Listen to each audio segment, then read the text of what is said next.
Mi nuera no me vio entrar. Hablaba con mi hijo y dijo en voz baja: «Ya corté los frenos. Mañana es su funeral». Las piernas me fallaron. No grité. Salí en silencio. Llamé a una grúa y mandé el coche directo a la casa de su padre. 2 horas después, ella descubrió que yo había escuchado todo. Hay momentos en la vida de un hombre en que el suelo simplemente se abre debajo de los pies. No es metáfora, no es exageración. Es literalmente la sensación de que todo lo que construiste, todo en lo que creíste, todo lo que sacrificaste durante décadas se desmorona en cuestión de segundos. Y fue exactamente eso lo que me pasó aquel sábado por la tarde, cuando regresé más temprano de pescar porque olvidé mi cartera en casa. 68 años de vida, 45 años trabajando como soldador en 3 turnos para darles todo a mis hijos. 28 años criando a Marcos como si fuera de mi propia sangre después de casarme con su madre. Y ahí, en la cocina de mi propia casa, escuché a mi nuera planear mi asesinato con la frialdad de quien decide qué va a almorzar el domingo. «Ya corté los frenos. Mañana es su funeral». Las palabras resonaron en mi cabeza como un disparo rebotando en una pared de metal. Todo mi cuerpo tembló, no de miedo, sino de una mezcla de rabia y desesperación que nunca pensé que pudiera sentir. Las rodillas me fallaron. Tuve que apoyarme en la pared del pasillo. El corazón se me disparó de tal manera que pensé que me iba a dar un infarto ahí mismo, antes de que ella pudiera ejecutar su plan. ¿Cuántos padres por ahí creen ciegamente en sus hijos? ¿Cuántos hombres como yo trabajan toda la vida construyendo un futuro para personas que están planeando nuestro final? En ese momento me di cuenta de que había criado no solo a un hijo ingrato, sino a un cómplice de asesinato. El silencio de la casa pesó como plomo en mis hombros. Siempre fui un hombre de pocas palabras, que se tragaba las emociones para mantener la paz familiar. Pero ahí, escondido en el pasillo de mi propia casa, entendí que mi silencio casi me había costado la vida. Literalmente. Salí por la puerta de atrás como un ladrón en mi propia casa. Las manos me temblaban tanto que casi no pude marcar el número de la grúa. «Necesito que vengan por mi coche ahora mismo», dije, tratando de mantener la voz firme. «Es una emergencia».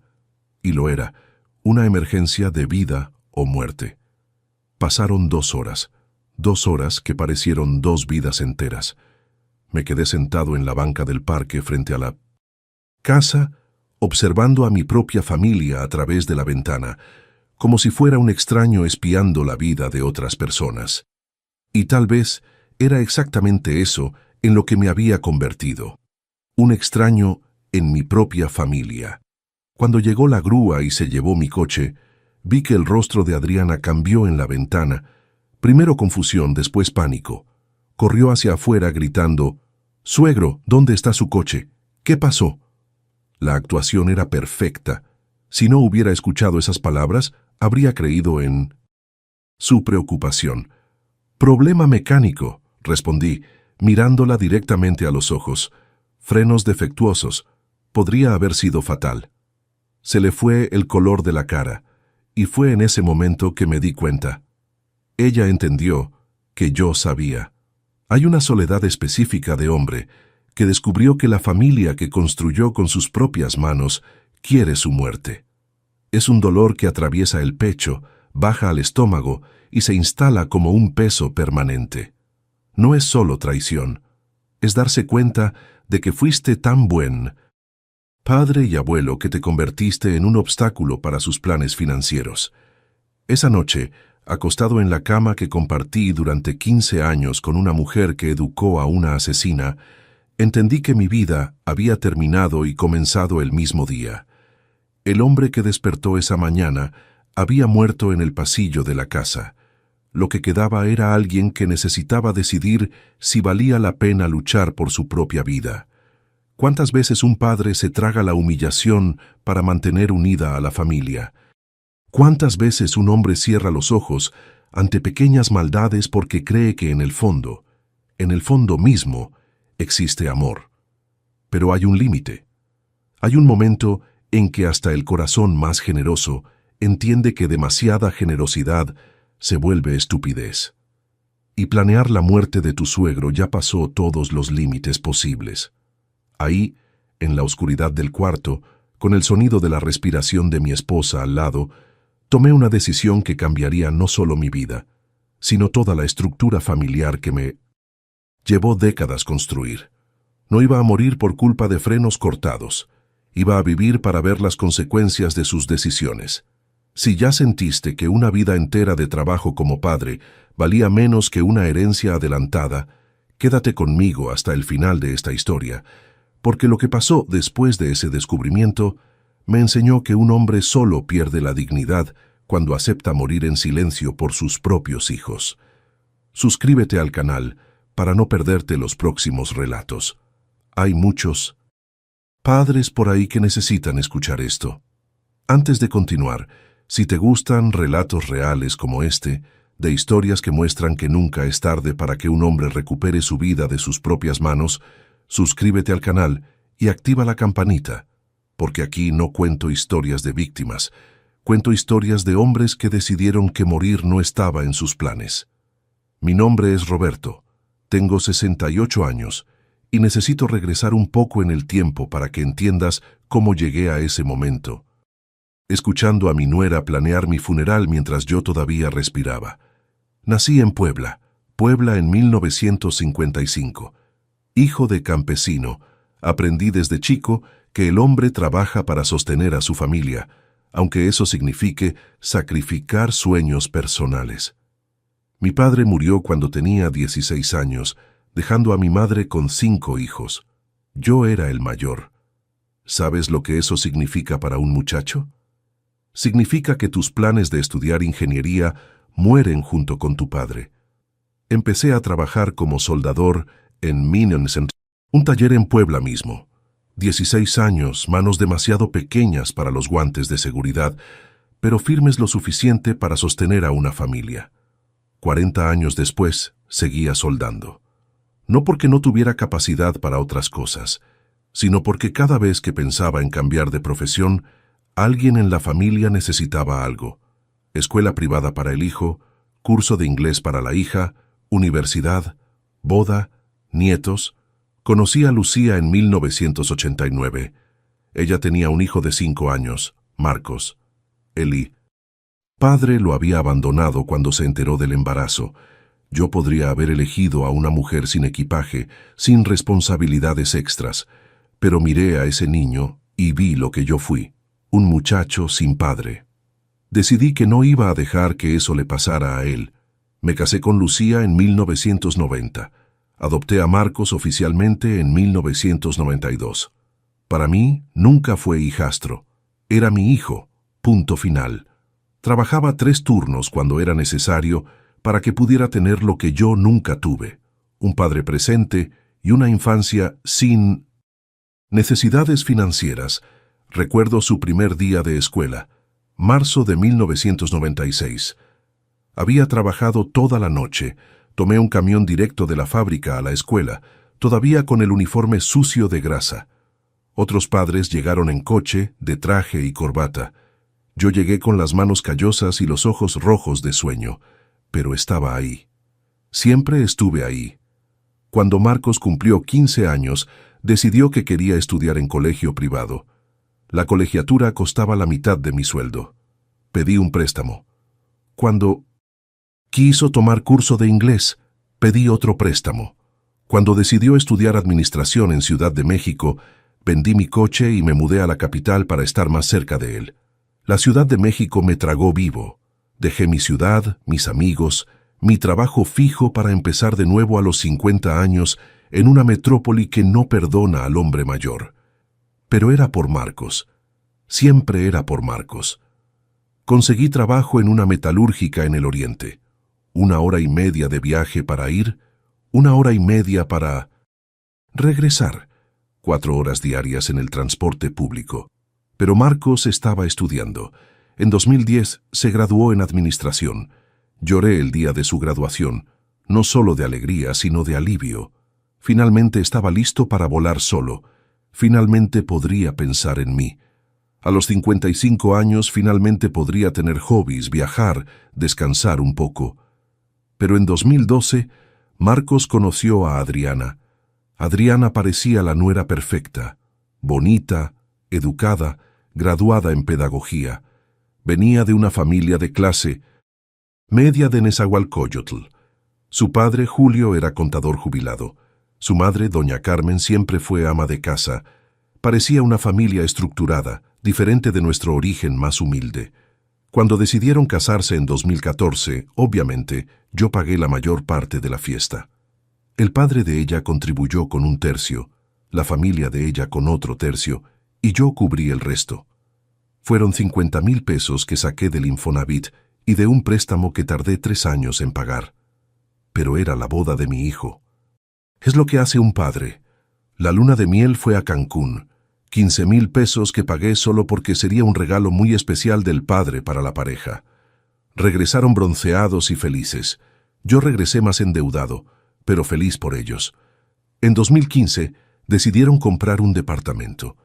Como Marcos estaba comenzando su carrera y Adriana todavía buscaba trabajo como maestra, yo entré como aval, más que eso. Di 30,000 pesos de enganche. «Papá, cuando estemos establecidos te pagamos», dijo Marcos. «Es solo un préstamo». Ese préstamo se convirtió en donación cuando en 2016 Adriana quedó embarazada de la primera nieta, Sofía. «Papá, ahora con el bebé que viene, no vamos a poder pagar. Pero cuando me den el ascenso, siempre, ¿cuándo? Siempre después. Siempre en el futuro». En 2018 llegó el segundo nieto, Pedro. En 2019 decidieron que el departamento estaba pequeño y querían una casa. Adivina quién financió la mudanza. Otros 15,000 pesos. «Papá, es para que tus nietos tengan un patio para jugar». ¿Cómo decir que no? Durante todos esos años yo seguía trabajando. A los 60, 62, 64 años. Todavía soldando, todavía haciendo horas extra, todavía tomando trabajos extras los fines de semana. Mi pensión del IMSS iba a llegar, pero era solo un salario mínimo. Sin mis trabajos extras, ¿cómo iba a poder seguir ayudando a la familia? Lucía desarrolló diabetes en 2020. Las medicinas eran caras. El seguro médico, más caro aún. Pero yo seguía trabajando. Siempre trabajando. Marcos tenía un buen empleo en una multinacional.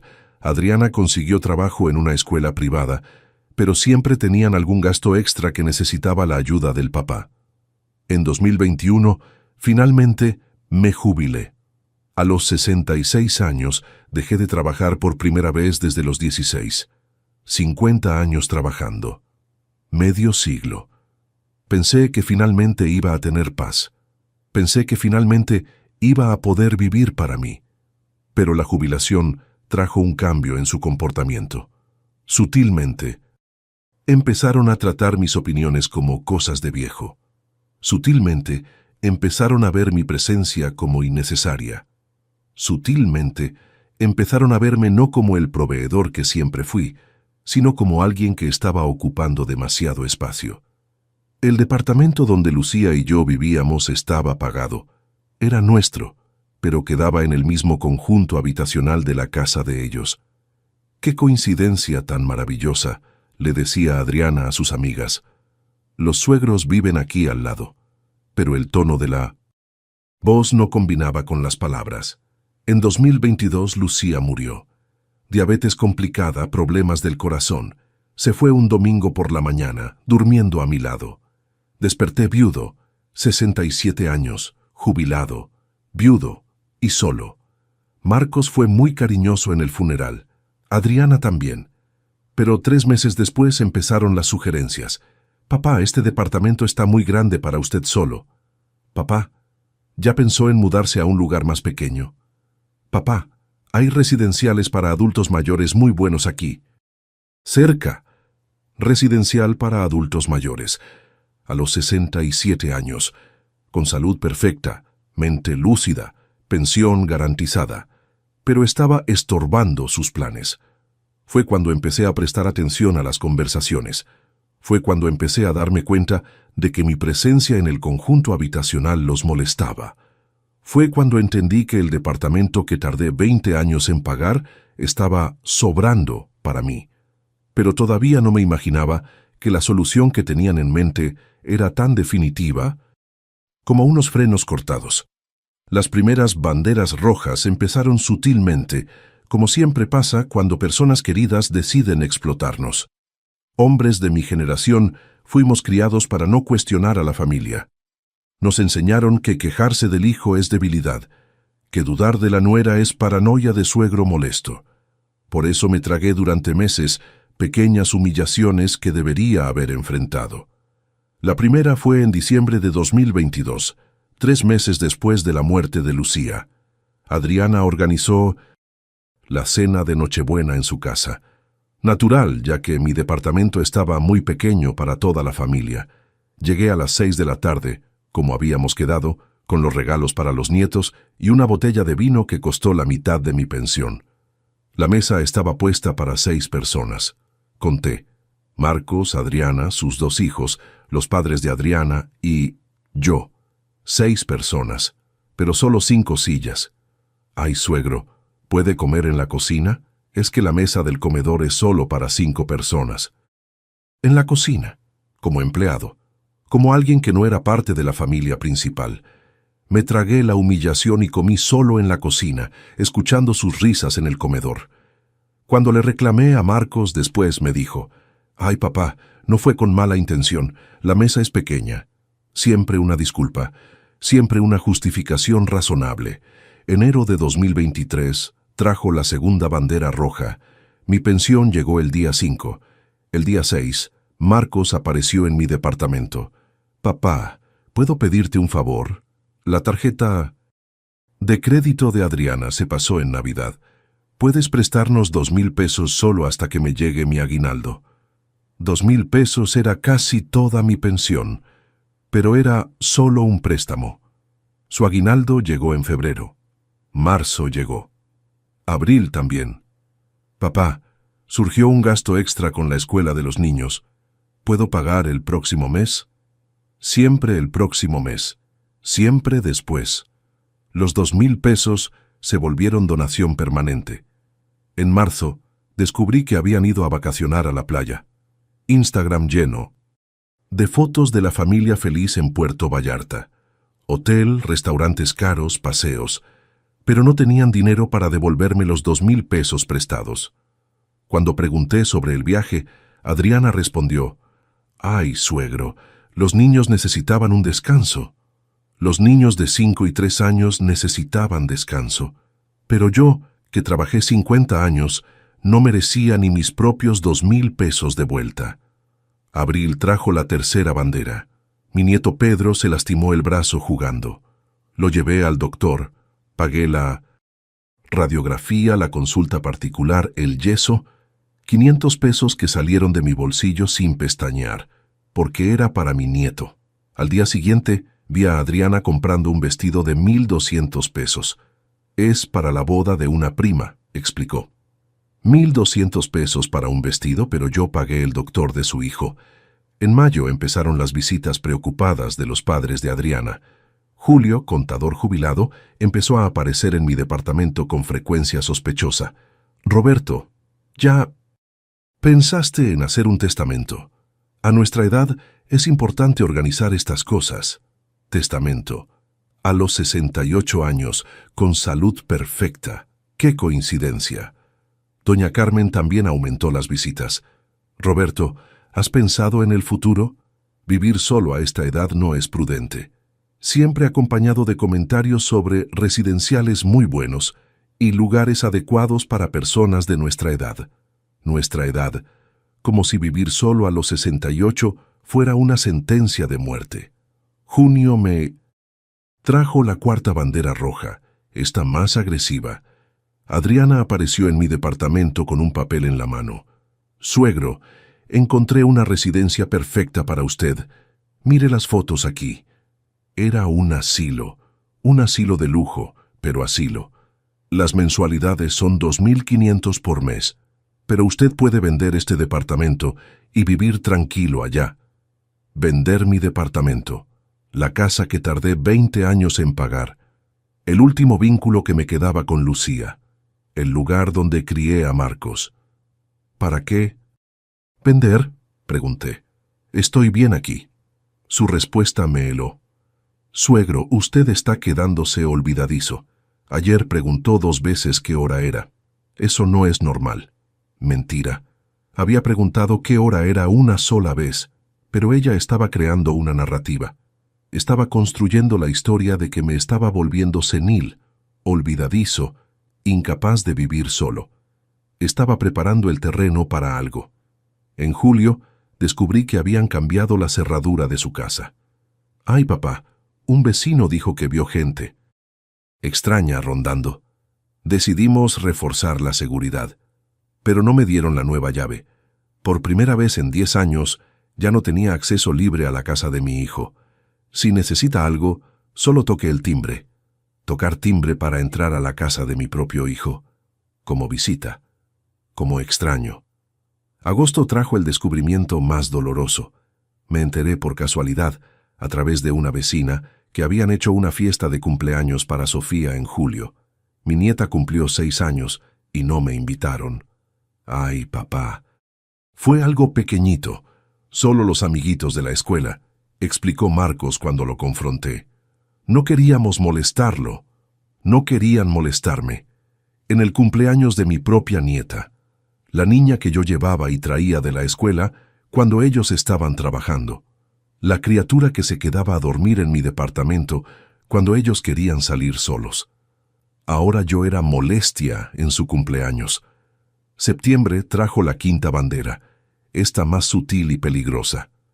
Empecé a notar que Adriana hacía comentarios extraños sobre mi salud a otras personas. Pobrecito del suegro, anda muy olvidadizo, les decía a las vecinas. El otro día se perdió regresando del súper. Otra mentira. Nunca me perdí. Conocí a ese barrio como la palma de mi mano. Estamos preocupados por él, la escuché hablando por teléfono. Ayer dejó la estufa prendida toda la noche. Otra mentira. Mi estufa funcionaba perfectamente. Yo controlaba todo en mi casa. Pero ella estaba creando una imagen de hombre senil, peligroso para sí mismo. Octubre fue el mes que entendí que algo muy serio estaba pasando. Adriana empezó a aparecer en mi departamento con más frecuencia, siempre preocupada por mi alimentación. Traía comidas listas, insistía en que comiera en el momento. Suegro, le hice este caldito especial. Siempre caldito, siempre líquido, siempre fácil de mezclar algo. Empecé a sentir mareos extraños después de algunas de esas comidas. Sueño excesivo, confusión mental pasajera. Pensé que era la edad, el estrés de la viudez, pero los mareos solo pasaban después de sus visitas, solo después de los calditos especiales. La sexta bandera llegó en noviembre, cuando escuché una conversación telefónica de Adriana en el patio del conjunto. No me vio. Hablaba bajito, pero pude escuchar. Está resistiendo más de lo que imaginábamos. Tal vez tengamos que acelerar el proceso. ¿Acelerar qué proceso? Fue en ese momento que entendí. No estaba paranoico. No me estaba imaginando cosas. Había un plan en marcha. Un plan que involucraba mi salud, mi capacidad mental, mi departamento y probablemente mi vida. Pero aún así, me tragué todo en silencio. Aún así, busqué justificaciones. Debe ser malentendido, me decía. Ellos no me harían eso. Porque admitir que tu propio hijo está participando en un plan para deshacerse de ti es admitir que fallaste como padre. Es admitir que 50 años de trabajo y amor no valieron nada. Hombres de mi edad, fuimos criados para no mostrar debilidad, para no admitir que nos están engañando o explotando. Por eso nos tragamos la humillación hasta el día en que descubrimos que la humillación es el menor de los problemas, hasta el día en que escuchamos a nuestra nuera planeando nuestro funeral. La explotación sistemática empezó de verdad después de la muerte de Lucía. Mientras ella estaba viva, había una barrera, una protección. Lucía, aunque enferma, no permitía que me faltaran al respeto completamente.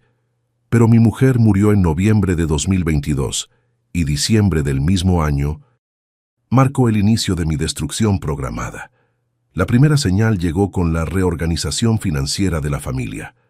En enero de 2023, Marcos me buscó con una hoja de Excel en la mano. Papá, Adriana hizo un levantamiento de los gastos familiares. Con su pensión ahora podemos organizar mejor las cosas.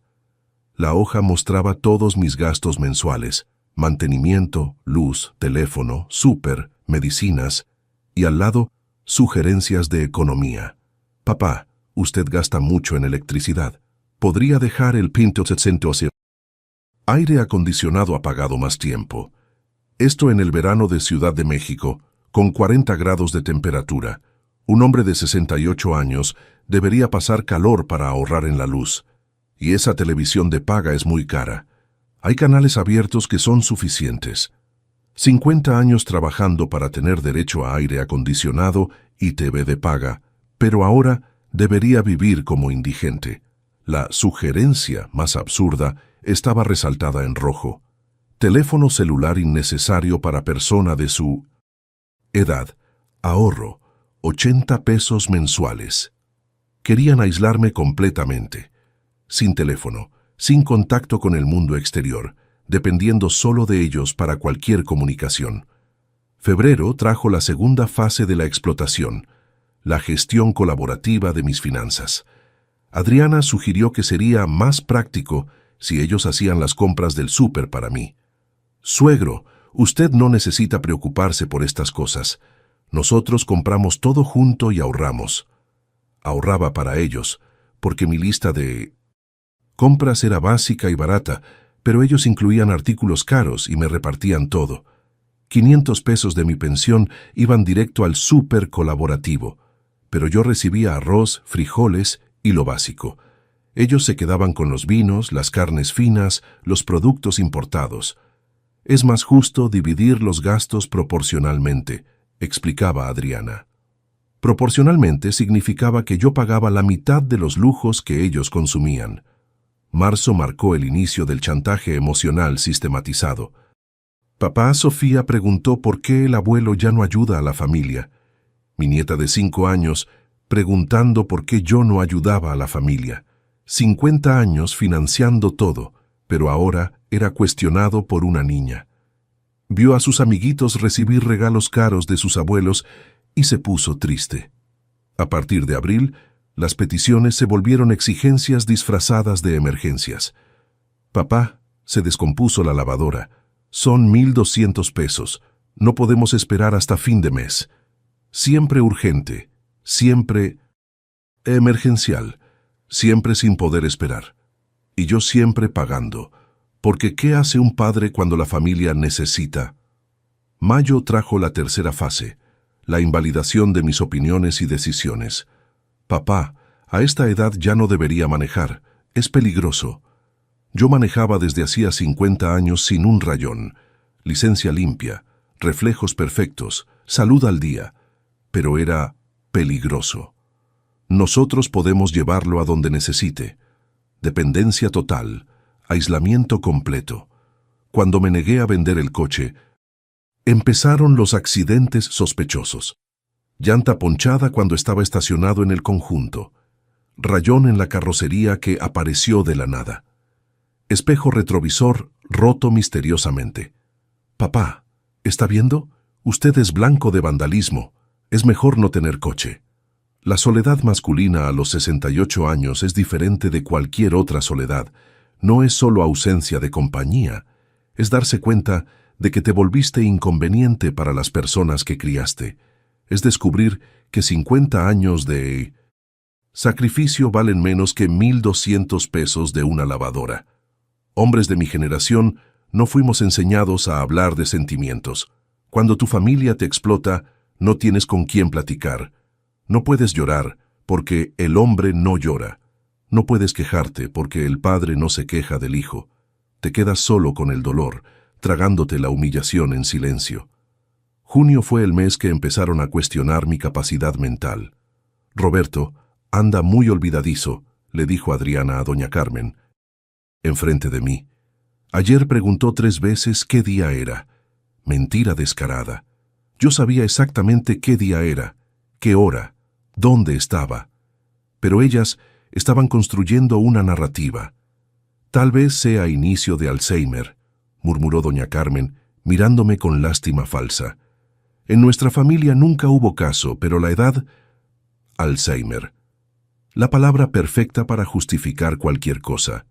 Internación involuntaria, pérdida de capacidad civil, transferencia de bienes, todo legal, todo respaldado por enfermedad mental. En julio, descubrí que habían consultado a un geriatra sobre mí, no para ayudarme, para conseguir un dictamen médico que comprobara mi incapacidad. Me enteré a través de una recepcionista que me conocía del centro de salud. Don Roberto, su nuera estuvo aquí preguntando sobre exámenes para detectar demencia senil. La 4ª fase de la explotación comenzó en agosto. La presión psicológica directa. Papá, usted se está volviendo una carga para la familia. Las palabras salieron de la boca de Marcos como golpes en mi estómago. Carga. 50 años siendo sostén. Ahora era carga. Adriana está estresada cuidándolo. Los niños están notando la tensión. ¿Cuidándome?, exploté. ¿Qué cuidado es ese? Su respuesta me quebró completamente. Papá, usted ya no puede vivir solo. Todos los días es algo. Olvida la estufa encendida, deja la puerta abierta, confunde las medicinas. Todo mentira, todo inventado, pero repetido tanto que hasta yo empecé a dudar de mí mismo. Septiembre trajo la 5ª fase, el aislamiento social completo. Dejaron de invitarme a los almuerzos dominicales. Papá, usted ha estado muy confundido. Es mejor que descanse. Dejaron de traer a los niños a visitarme. El abuelo está medio enfermito, mejor no molestarlo. Dejaron de contestar mis llamadas. Papá estaba ocupado, te llamo después. Nunca llamaban. La 6ª fase comenzó en octubre. El sabotaje activo de mi independencia. Mi tarjeta de débito fue clonada misteriosamente.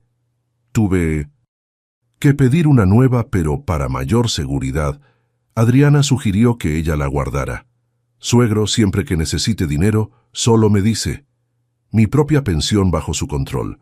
Las llaves de mi departamento desaparecieron de la portería donde las dejaba para emergencias. Suegro, tal vez alguien las tomó. Para su seguridad es mejor dejar una copia con nosotros. Mi casa bajo su control. Mi vida bajo su control. En noviembre empezaron las caídas que supuestamente estaba sufriendo. Roberto se lastimó la rodilla tropezando en la banqueta.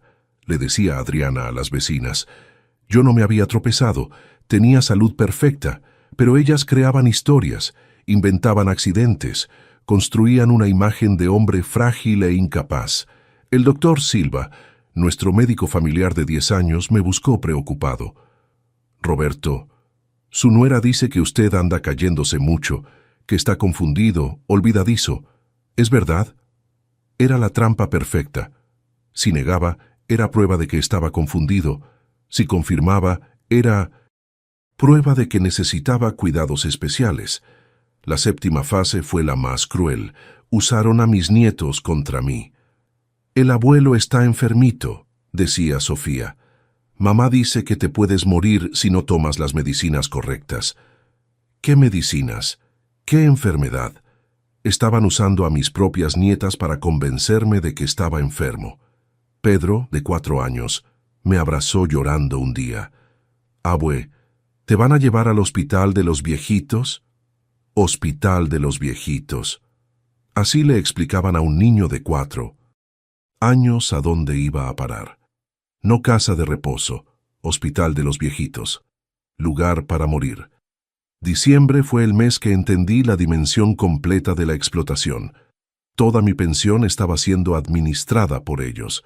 300 pesos para mis gastos personales, el resto para gastos familiares.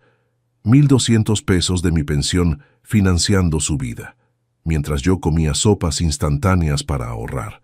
Pero lo peor de todo no era la explotación financiera, era la soledad, darse cuenta de que Criaste personas incapaces de amar, que dedicaste 50 años de tu vida para formar caracteres podridos, que tu herencia más valiosa no sería material, sino moral, y fracasaste completamente. Hay un dolor específico de padre explotado que atraviesa generaciones. Es saber que le enseñaste a tu hijo a trabajar, pero prefirió explotarte. Es darte cuenta de que todo lo que construiste fue solo combustible para su avaricia. Hasta el día que descubrí que la explotación tenía fecha determinada. Y la fecha no era mi muerte natural, era mi muerte programada. El momento exacto de mi claridad llegó aquel sábado de diciembre, cuando escuché las palabras que ningún padre debería escuchar. Ya corté los frenos. Mañana es su funeral. Ahí, escondido en el pasillo de mi propia casa, entendí que 50 años de sacrificio habían culminado en una sentencia de muerte pronunciada por la nuera que traté como hija. Pero, ¿sabes cuál fue mi primera reacción? No fue miedo, no fue desesperación, fue una claridad helada que no sentía desde hacía años, como si una neblina densa se hubiera levantado de mis ojos y finalmente pudiera ver la realidad sin los filtros del amor paterno ciego. 68 años de vida, 50 años trabajando, 28 años criando a Marcos como hijo de sangre. Y ahí estaba la recompensa, un plan de asesinato discutido en mi cocina como si fuera el menú del almuerzo. Salí de casa como un fantasma y fui directo al parque. Me senté en la misma banca donde jugaba con Mínimo 105. Mis nietos 2 años atrás, cuando todavía era abuelo querido, no estorbo a eliminar. El teléfono me tembló en la mano cuando llamé a la grúa. Necesito remover mi coche ahora. Es emergencia. Mientras esperaba, hice una lista mental de todo lo que necesitaba entender. Primero, ¿desde cuándo estaba planeado esto? Los mareos después de los calditos especiales de Adriana no eran coincidencia. Los comentarios sobre mi senilidad a vecinos y médicos no eran preocupación, era preparación. Me estaban envenenando lentamente, tal vez sedándome, para crear evidencias de incapacidad mental. Segundo, ¿quién más estaba involucrado? Marcos ciertamente lo sabía. Los padres de Adriana, probablemente. Doña Carmen, que siempre aparecía con sugerencias sobre residenciales adecuados, estaba en el plan. Julio, que insistía en el testamento, también. Era una mafia familiar. Tercero, ¿cuál era el plan completo? ¿Eliminarme físicamente a través del accidente de coche o incapacitarme mentalmente a través de medicación forzada para tomar control de mis bienes? Probablemente ambos. Si los frenos cortados no funcionaban, habría otros intentos. Cuando llegó la grúa y se llevó mi coche, vi el pánico en el rostro de Adriana a través de la ventana. En ese momento entendí que tenía una ventaja crucial. Ellos pensaban que yo no sabía. Pensaban que el viejo estaba demasiado senil para darse cuenta de lo que estaba pasando. Esa noche, acostado en la cama al lado de Lucía por 15 años, tomé la decisión más importante de mi vida. No iba a morir como víctima. No iba a dejar que 50 años de trabajo financiaran la lujuria de personas que querían mi muerte. Iba a voltear el juego. El plan comenzó el domingo por la mañana. Primer paso: documentar todo. Fui a la delegación más cercana y levanté denuncia por tentativa de homicidio. El delegado, doctor Carvalho, me recibió con escepticismo inicial. Don Roberto, ¿está seguro de lo que escuchó? Cuando le expliqué todo el contexto, los mareos, los comentarios sobre senilidad, la presión para vender el departamento, entendió la gravedad. Vamos a necesitar pruebas más concretas, dijo, pero puedo orientarlo sobre cómo proceder. Me dio una grabadora pequeña, discreta. Úsela siempre que interactúe con ellos. Si intentan algo de nuevo, tendremos evidencias. Segundo paso: protección financiera. Lunes por la mañana fui directo al banco. Transferí toda mi pensión a una cuenta que ellos no conocían. Cancelé la tarjeta que tenía. Adriana. Cambié todas las contraseñas. En 2 horas corté completamente su acceso a mi dinero. La gerente, doña Marcia, Me conocía desde hacía 10 años. Don Roberto, ¿puedo preguntar por qué este cambio tan repentino? Le expliqué la situación. Se quedó impactada. Lamentablemente no es el primer caso que veo. Hijos que explotan a padres mayores se está volviendo epidemia. Me orientó sobre protecciones adicionales que podía tomar. Tercer paso, seguridad personal. Busqué un abogado, especializado en Derecho Familiar y de Adultos Mayores, licenciado Enrique Costa. Le expliqué toda la situación. Grabó mi testimonio completo. Vamos a redactar un testamento específico, dijo, e incluir cláusulas que lo protejan contra interdicción maliciosa. El testamento nuevo era una obra de arte jurídica. Dejaba claro que estaba en plena capacidad mental. Describía detalladamente los intentos de explotación y, más importante, excluía completamente a Marcos y Adriana de la herencia en 1900. Caso de más intentos contra mi vida o autonomía. Cuarto paso, red de apoyo. Hablé con mi hermano Juan, que vive en Puebla. Le expliqué todo. Se indignó. Roberto, ven a vivir conmigo. Tengo espacio, estarás tranquilo. También llamé a mi primo Pablo, que vive en Veracruz.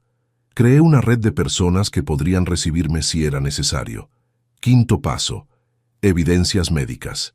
Busqué un geriatra particular, doctor Fernando Alves, para hacerme exámenes completos.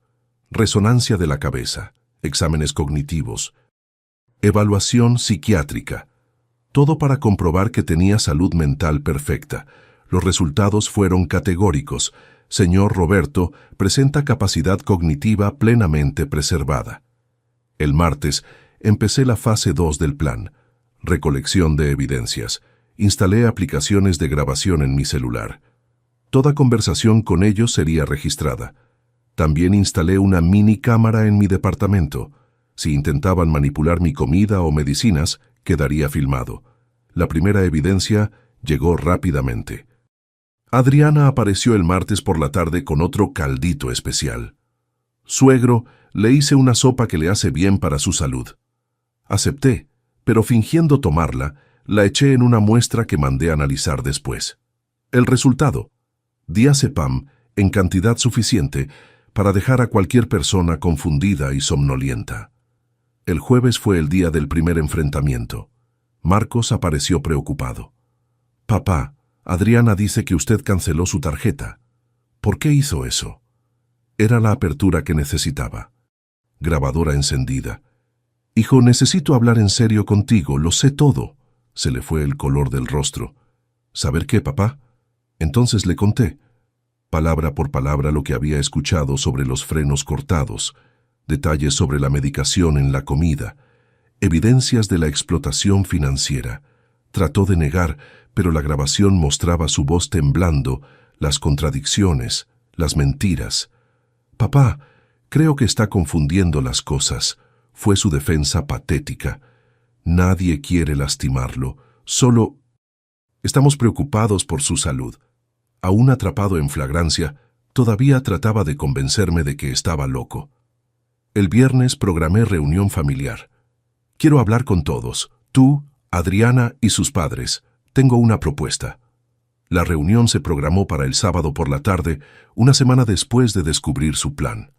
El sábado llegó. Entraron a mi departamento con aire de quien iba a internar a un enfermo mental. Adriana traía papeles en la mano. Probablemente poder para internarme. Julio. Cargaba una carpeta, probablemente documentos para transferir mis bienes. Carmen sonreía con lástima falsa. Siéntense todos, dije con voz firme. Les voy a contar una historia interesante. Puse la grabadora en volumen máximo. Lo primero que escucharon fue la voz de Adriana. Ya corté los frenos, mañana es su funeral. El silencio que se instaló en la sala fue ensordecedor. Adriana se puso blanca como papel. Marcos abrió y cerró la boca sin poder hablar. Julio dejó caer la carpeta. Carmen empezó a llorar. Ahora me van a escuchar, continué. Lo sé todo, del veneno en la comida, de los comentarios sobre senilidad, de la presión para vender el departamento, del plan para matarme o internarme. Les mostré copias de los exámenes médicos. Tengo salud mental perfecta, y tengo abogado, delegado y familia al tanto de todo. Su reacción fue reveladora. No pidieron disculpas, no mostraron arrepentimiento. La primera frase de Marcos fue: «Papá, ¿cuánto quiere para no denunciarnos?». Era: «Sobre dinero. Siempre fue sobre dinero». «No quiero su dinero», respondí. «Quiero que entiendan una cosa. El hombre que trataron de matar sí murió en aquel pasillo, pero nació otro, y este otro no tiene paciencia para hijos ingratos ni nueras asesinas». Adriana trató de llorar. «Suegro, fue un malentendido. Yo nunca corté frenos. Estaba bromeando con Marcos». Bromeando. Planear asesinato es broma. «Usted no entendió bien». «Adriana», dije, mirándola directamente a los ojos, «el análisis de la sopa que trajiste mostró diazepam. Eso es intento de envenenamiento. Está grabado, está documentado, está en manos de la justicia». Fue cuando entendí que había ganado. No solo descubierto el plan, sino volteado completamente el juego. Vinieron para internarme, pero salieron de mi casa sabiendo que sus vidas habían cambiado para siempre. «Ahora me van a escuchar muy bien», dije, levantándome de la poltrona. «Tienen 24 horas para devolverme cada centavo que me quitaron. Tienen una semana para irse de mi conjunto habitacional. Y tienen el resto de la vida para rogar que no cambie de opinión sobre no procesarlos». La transformación que sentí en ese momento fue indescriptible. 50 años siendo sumiso, siendo explotado, siendo humillado. Y en una semana había recuperado no solo el control de mi vida, sino mi dignidad como hombre. El Roberto que trataron de matar había muerto de verdad. Pero lo que nació en su lugar era mucho más peligroso. Un hombre de 68 años que no tenía nada más que perder y sabía exactamente el valor de su propia vida. Su reacción inmediata cuando salieron de mi departamento aquel sábado fue de pánico total. Vi por la ventana a toda la familia reuniéndose en la casa de Marcos. Coches llegando, gente entrando y saliendo. Era un consejo de guerra, pero un consejo de guerra de personas desesperadas que habían sido atrapadas infraganti tratando de cometer un crimen. El domingo por la mañana empezaron los intentos de manipulación. Primero, fue Marcos tocando el timbre de mi departamento a las 7 de la mañana. Miré por la mirilla y lo vi ahí, solo, con cara de quien no había dormido en toda la noche. «Papá, necesito hablar con usted, por favor». Abrí la puerta, pero no lo dejé entrar. «Habla desde aquí, Marcos. Habla fuerte para que los vecinos también escuchen». Miró alrededor, nervioso. «Papá, ayer fue un malentendido. Adriana no quiso decir eso. Estaba nerviosa. Habló sin pensar». «Marcos», respondí, «tu esposa planeó mi asesinato. Eso no es nerviosismo. Es crimen. Tentativa de homicidio». Empezó a llorar. Lágrimas de desesperación, no de arrepentimiento. «Papá, por el amor de Dios, no puede destruir nuestra familia por un malentendido». Familia. Todavía usaba esa palabra. «Marcos, ¿qué familia es esta que quiere matar al patriarca para quedarse con la herencia?». La pregunta lo dejó sin respuesta. Se quedó ahí, balbuceando disculpas sin sentido, hasta que cerré la puerta en su cara. Una hora después, fue el turno de Adriana. Llegó con los 2 niños. Estrategia baja, usar a los nietos como escudo emocional. «Suegro, los niños quieren hablar con el abuelo». Sofía y Pedro corrieron a abrazarme. «Abue, ¿por qué estás enojado con mamá?», preguntó Sofía. Miré a Adriana por encima de la cabeza de mi nieta. «Adriana, no uses a mis nietas para tratar de manipularme. Ellas no tienen culpa de tu maldad». Trató de parecer indignada. «Suegro, ¿qué maldad? Solo quiero el bien de la familia». «Mi bien era mi muerte, ¿verdad?», pregunté, también lo suficientemente fuerte para que los vecinos escucharan. «¿Cortando los frenos del coche para que pareciera accidente?». Sofía miró a su madre confundida. «Mamá, ¿por qué el abuelo está hablando de coche descompuesto?». Adriana se puso roja, tomó a los niños de la mano. «Vámonos, niñas, el abuelo está mal de la cabeza». Aún expuesta, todavía trataba de pintarme como enfermo mental. «Sofía, después mamá te explica».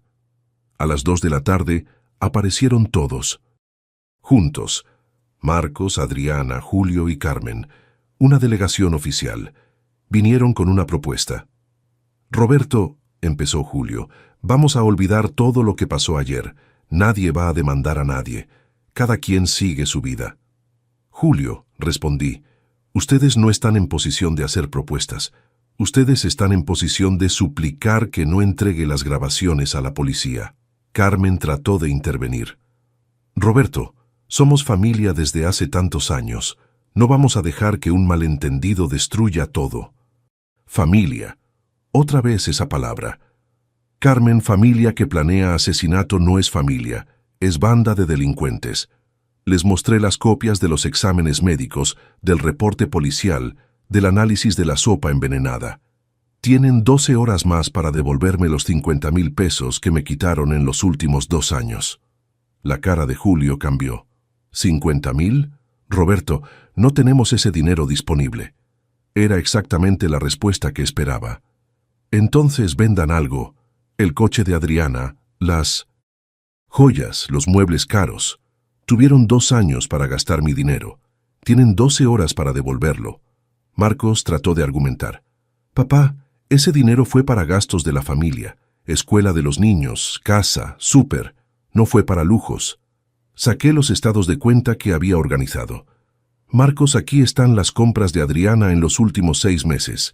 Vestidos de 1,000 pesos, zapatos de 800, perfumes importados. Esto es gasto de familia. Adriana explotó. Fue la primera vez que mostró su verdadera cara. Yo merecía esas cosas. Cuidé de usted todos estos años. Aguanté sus manías de viejo. Merecía ser recompensada. Ahí estaba la verdad. No me veía como familia. Me veía como trabajo, como obligación, y pensaba que merecía ser recompensada por fingir que me amaba. Adriana, hablé con la voz más fría que pude. ¿Me cuidaste o me envenenaste? Porque el análisis de la sopa muestra diazepam. Se puso blanca otra vez. Eso fue, solo quería que usted durmiera mejor, ¿no? Fue para hacerle daño. Dormir mejor. Admitió que me drogaba, pero era para mi bien. Adriana, medicar a alguien sin conocimiento es crimen, independientemente de la intención. Julio trató de defenderla. Roberto, vamos todos a respirar profundo. Esto se está saliendo de control. Julio, respondí, del control salió cuando tu hija cortó los frenos de mi coche. Ahora solo estoy controlando los daños que ustedes causaron. Salieron de ahí derrotados. Pero lo peor todavía estaba por venir para ellos. El lunes por la mañana empecé la segunda fase de las consecuencias. Llamé a la escuela de los niños y cancelé mi responsabilidad financiera.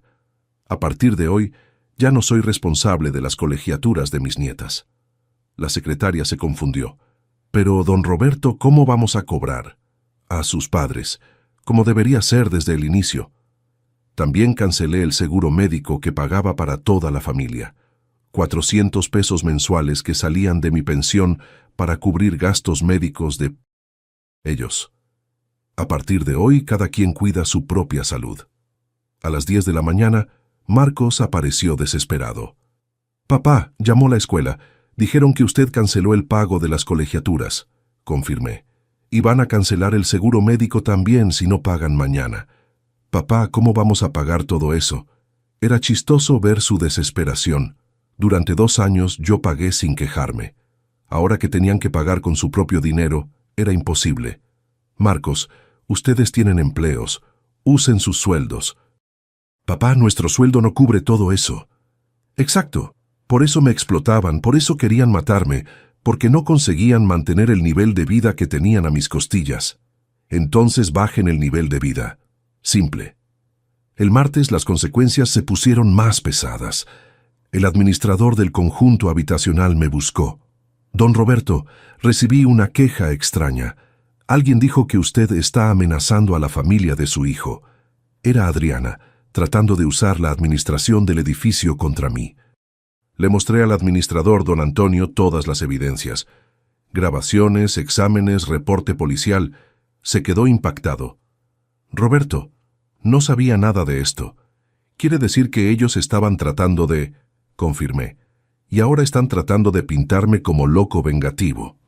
Don Antonio, que me conocía desde hacía 10 años, negó con la cabeza. Roberto, usted es una de las personas más equilibradas que conozco. Si está tomando estas medidas, es porque realmente necesitaba. Me dio información valiosa. Pidieron cambiar el contrato de arrendamiento de la casa a nombre de ella. Dijeron que era por sus problemas de salud.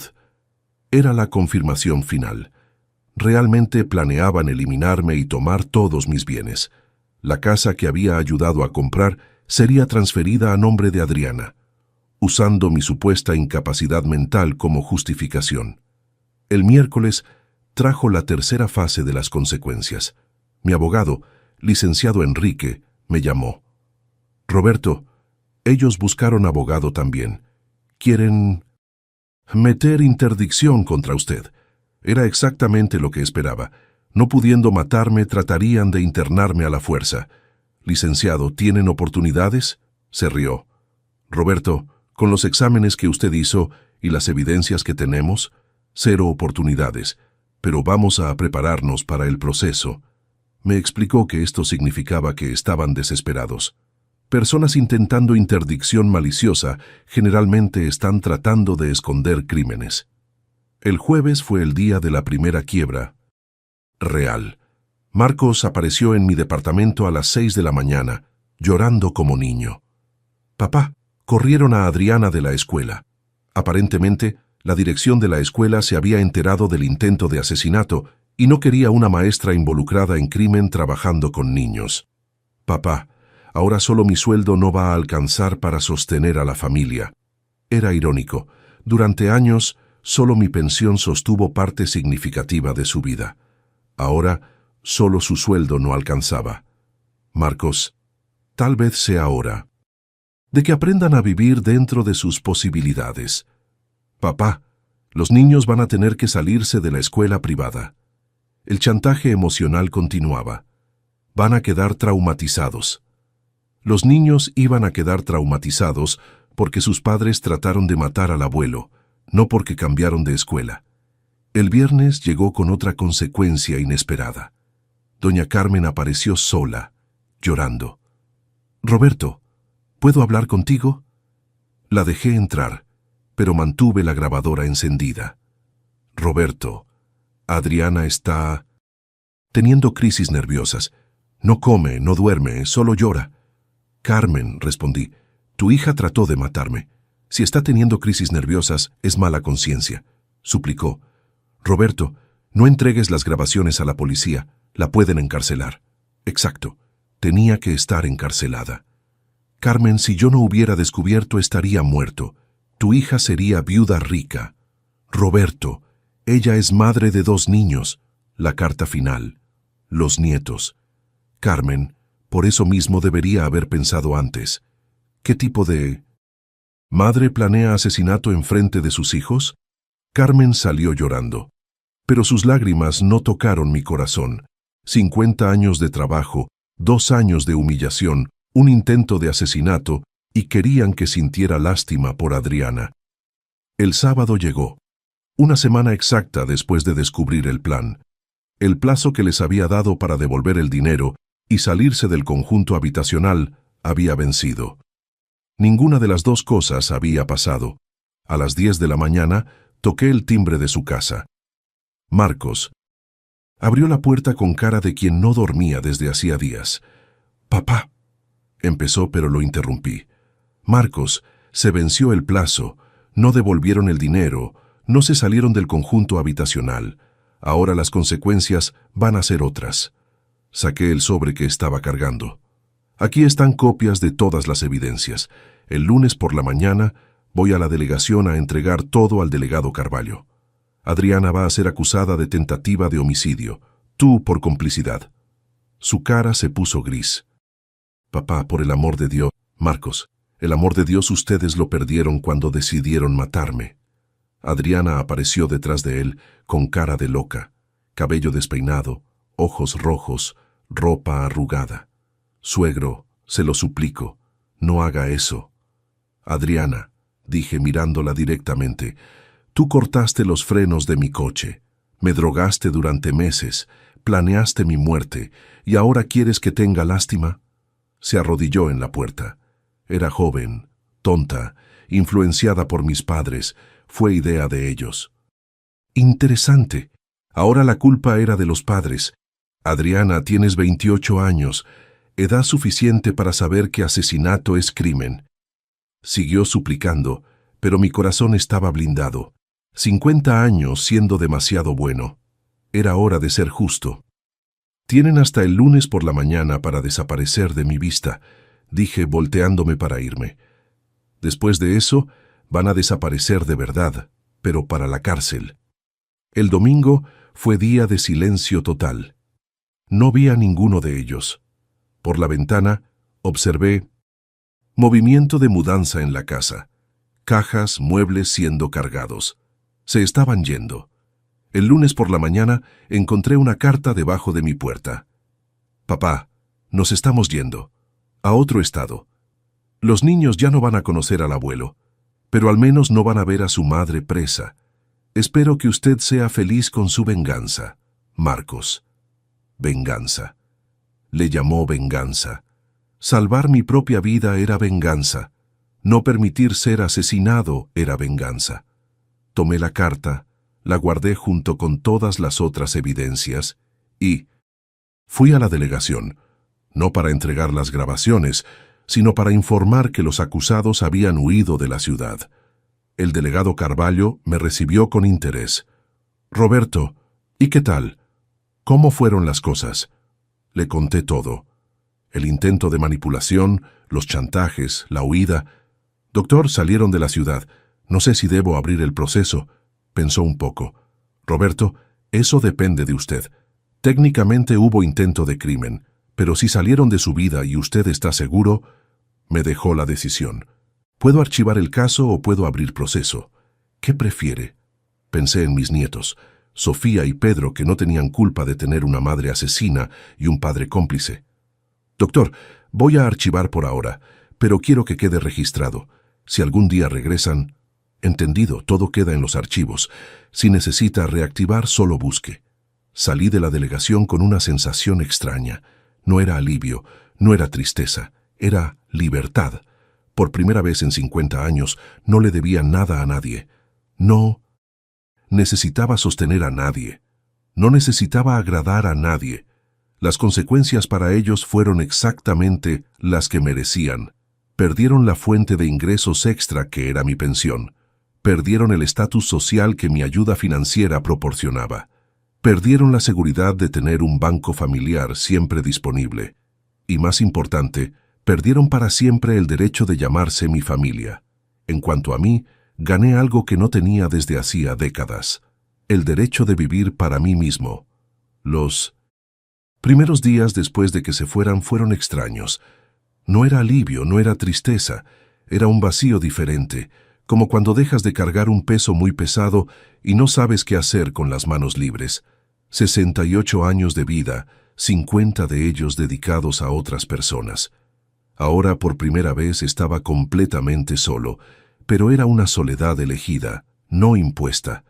Lo primero que hice fue limpiar el departamento de todo lo que me recordara a ellos. Fotos familiares, regalos que me habían dado, objetos que Adriana había dejado por olvido. Todo fue a una caja que doné a una tienda de segunda mano. No quería nada en mi casa que me recordara a personas capaces de planear mi muerte. Pero la limpieza no era solo física, era mental también. Durante décadas cada decisión mía pasaba por el filtro ¿qué va a opinar la familia? Cada compra, cada plan, cada sueño. Ahora, por primera vez, podía decidir pensando únicamente en mí. Era aterrador y liberador al mismo tiempo. El primer desafío fue la soledad masculina de los 68 años. Hombres de mi edad No fuimos educados para hacer amistades. Nuestra vida social siempre giró alrededor de la familia y el trabajo. Sin familia y jubilado, estaba completamente aislado socialmente. Pasaba días enteros sin hablar con nadie. Fue un martes de enero que tomé la primera decisión importante de mi nueva vida. Estaba pasando frente a un gimnasio popular, de esos que atienden a adultos mayores, cuando vi un letrero: pesas para mayores de 60 años. Primera clase gratis. 50 años soldando, cargando peso, trabajando con las manos. Mi cuerpo estaba cansado, pero no estaba roto. Entré medio tímido. La recepcionista, una muchacha simpática, me presentó al instructor, Marcelo, un tipo de 40 y tantos años que me trató con respeto, no con condescendencia. «Don Roberto, ¿ya ha hecho ejercicio?». Le expliqué sobre los años de trabajo físico. «Entonces ya tiene base. Solo vamos a reorganizar esa fuerza». La primera semana fue difícil, no por la edad, sino por la inseguridad. Me sentía ridículo en medio de gente más joven, pero Marcelo me presentó con otros alumnos de mi edad. Conocí a Gerardo, jubilado de Pemex, viudo desde hacía 3 años, a Nelson, ex contador, también solo después de que sus hijos se mudaran al extranjero, a Paulo, que se había divorciado a los 60 y estaba empezando de nuevo su vida. Descubrí que no era el único hombre de mi edad enfrentando soledad, no era el único que había dedicado la vida a la familia y ahora estaba solo. Por primera vez en meses me sentí normal. Mis experiencias no eran únicas, mi dolor no era exagerado. Era parte de la vida de muchos hombres que llegaron a los 60, descubriendo que familia no siempre significa compañía. Después de un mes frecuentando el gimnasio, empecé a notar cambios, no solo físicos. Estaba durmiendo mejor, con más energía, sino principalmente mentales. Tenía una rutina que no dependía de nadie. Me levantaba a las 6, iba al gimnasio a las 7, regresaba a las 9 para desayunar. Era mi rutina elegida por mí. Gerardo me invitó a jugar dominó un miércoles por la tarde. «Roberto, nos reunimos en el parque de la iglesia, unos jubilados que ya no tienen qué hacer». Fue mi primer programa social en décadas que no involucraba familia u obligación. Fui medio receloso, pero descubrí algo que había olvidado. Me gustaba platicar, me gustaba reír, me gustaba estar con personas que no querían nada de mí además de mi compañía. El grupo de dominó se volvió parte de mi semana. Miércoles y sábados por la tarde, en el parque de la iglesia de San José. Éramos 6 o 7 jubilados, cada uno con su historia, sus desilusiones, sus pequeñas victorias. Aprendí que Gerardo había criado 4 hijos que nunca llamaban. Nelson financiaba universidad de nietos que ni sabían bien su nombre. Paulo había perdido la mitad de sus bienes en el divorcio, pero estaba más feliz solo que explotado.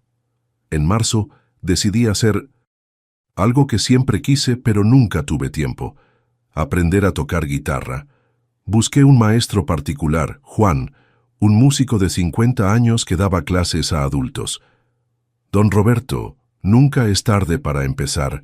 Tengo alumnos de 80 años aprendiendo música». Las primeras clases fueron frustrantes. Dedos acostumbrados a la soldadura no se adaptaban fácilmente a las cuerdas delicadas de la guitarra, pero tenía algo que no tenía desde hacía décadas: tiempo. Podía practicar 2, 3 horas diarias, si quería. Podía equivocarme sin que nadie se quejara del ruido. Podía aprender a mi ritmo. En mayo logré tocar la primera canción completa, «Como es grande mi amor por ti», de Roberto Carlos. Toqué solo en mi departamento y lloré. No de tristeza, sino de orgullo. A los 68 años había aprendido algo nuevo. Había descubierto un talento que no sabía que existía. Juan sugirió que participara en una ronda de guitarra que había los domingos en el parque. Son personas de todas las edades, que se reúnen para tocar música popular. Nada profesional, solo diversión. Fui el primer domingo de junio, llevando mi guitarra barata pero bien afinada. La ronda era mágica.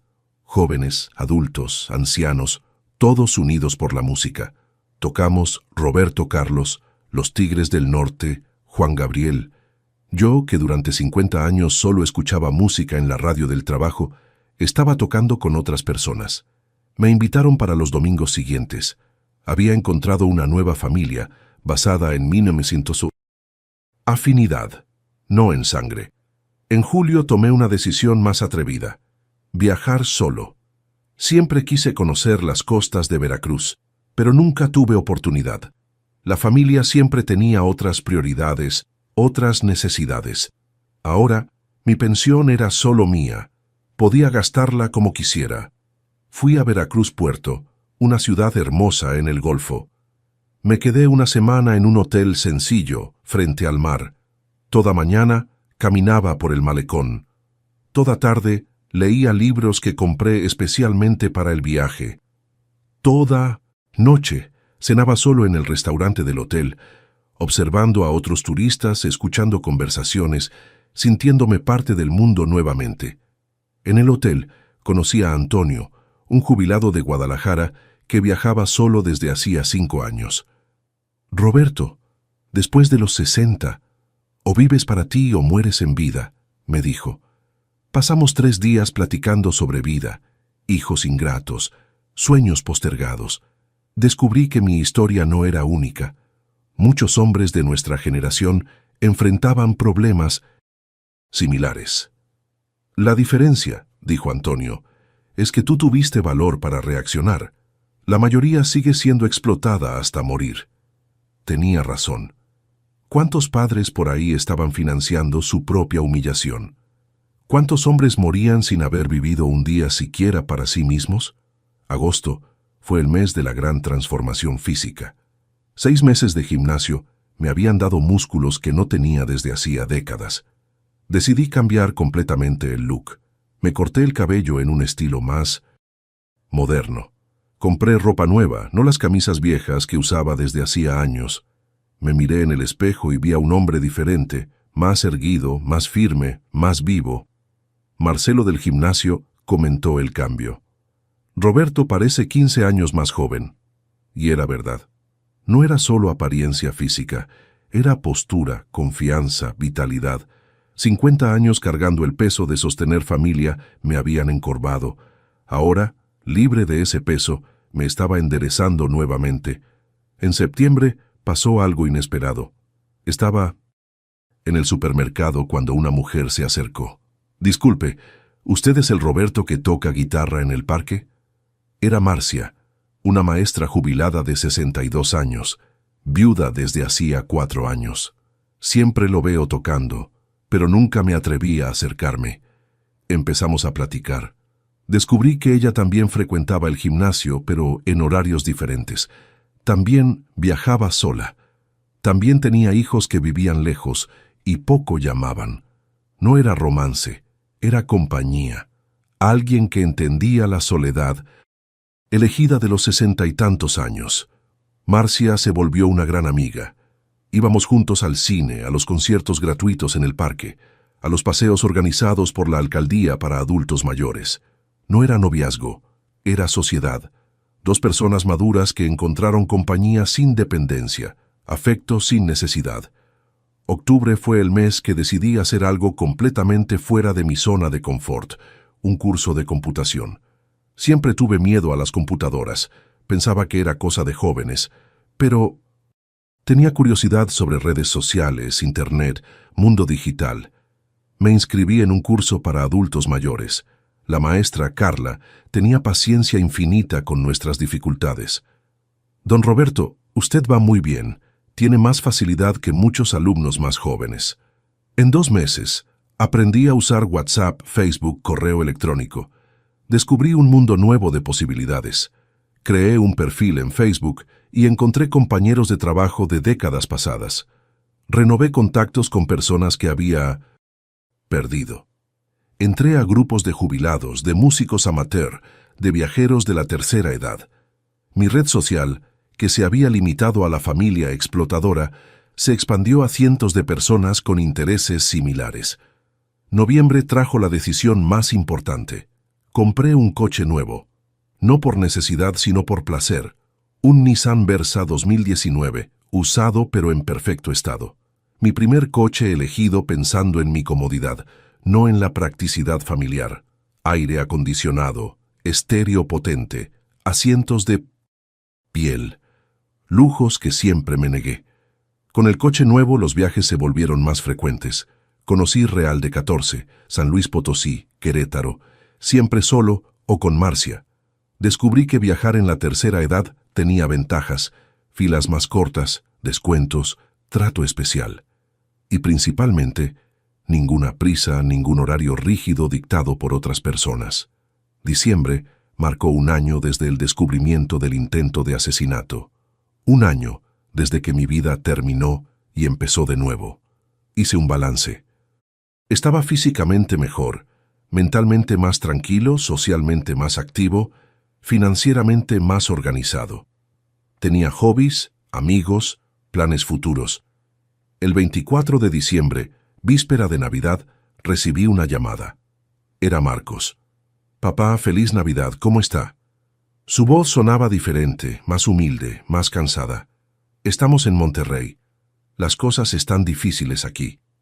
«Marcos», respondí, «espero que aprendan a vivir con dignidad». Hubo un silencio largo. «Papá, los niños preguntan por el abuelo». Era el chantaje emocional de siempre. «Marcos, si las niñas me aman pueden visitarme, solas, cuando crezcan y entiendan que trataron de matar al abuelo».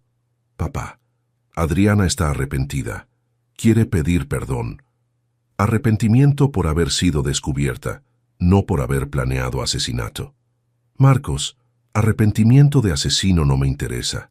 Solo me interesa que se mantengan lejos de mí». Colgué el teléfono y fui a la cena de Navidad en casa de Marcia. Había invitado a otros amigos solteros, divorciados, viudos. Éramos 8 personas en la mesa, todas arriba de los 60, todas reconstruyendo vida después de pérdidas familiares. La cena fue alegre, con música, risas, planes para el año siguiente. A las 11 de la noche, brindamos por Navidad. «Por nosotros», dijo Gerardo, «que descubrimos que nunca es tarde para ser felices». Levanté mi copa de vino. «Por nosotros que aprendimos que familia no es sangre, es elección». Esa noche regresé a mi departamento completamente renovado. Muebles nuevos, decoración moderna, plantas que yo mismo cuidaba. La casa ya no tenía nada de la vida anterior, tenía todo de la nueva vida. Antes de dormir, me miré en el espejo.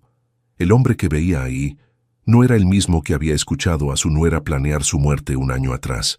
Estaba más delgado, más fuerte, más vivo, pero principalmente era libre, libre de la obligación de agradar, libre de la necesidad de sostener ingratos, libre del peso de ser padre de quien no lo merecía.